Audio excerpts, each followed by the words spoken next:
ముందుగా అధికారులకు కానీ సిబ్బందికి కానీ చేసే విధి నిర్వహణలో భయం లేకుండా నిర్వర్తించగలిగితే మాకు మేము విధి నిర్వహణలో మమ్మల్ని ఏదన్నా ఆటంకాలు ఎదురొచ్చినా కానీ మేము నిలబడాలి అంటే ఖచ్చితంగా అది మనందరం ఒక సమిష్టి కృషి చేయాలి. దానికి ఒక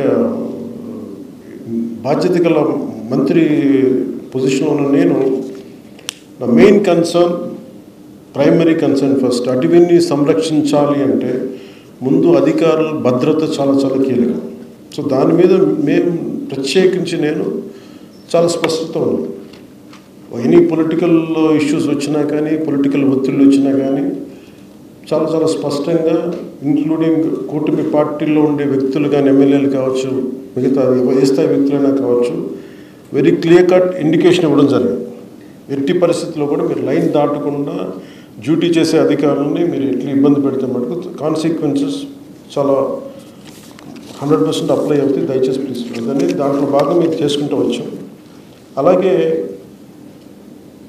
ఫ్రంట్ లైన్ అటవీ సిబ్బంది చాలా కష్టమైన పరిస్థితులు పనిచేస్తూ ఉంటారు. వారి భద్రతా సంక్షేమం కోసం ఈ ప్రభుత్వం ఎల్లప్పుడూ కట్టుబడి ఉంటుంది. మొన్న మధ్యన అమరవీరుల దినోత్సవం గుంటూరుకి వెళ్ళినప్పుడు నాకు తెలియజేశారు, అటవీ సిబ్బంది సంక్షేమ నిధిని అవసరం ఉంది, ఏర్పాటు చేయాలంటే దానికి 5 కోట్ల నిధిని గౌరవ ముఖ్యమంత్రి నారా చంద్రబాబు నాయుడు గారి నాయకత్వం ఈ అటవీ సిబ్బందికి 5 కోట్ల రూపాయలు నిధిని ఏర్పాటు చేశారు. సో మిగతా మెయిన్ పాయింట్స్కి వెళ్ళబోయే ముందు just I would like to conclude this point. మీ భద్రత అలాగే సిబ్బంది కొరత ఇవి మా దృష్టిలో ఉన్నాయి. చాలాసార్లు రాహుల్ పాండే గారు కానీ ఇంతకు ముందున PCCF గారు కూడా చెప్పారు, ఇది దృష్టిలో ఉంది.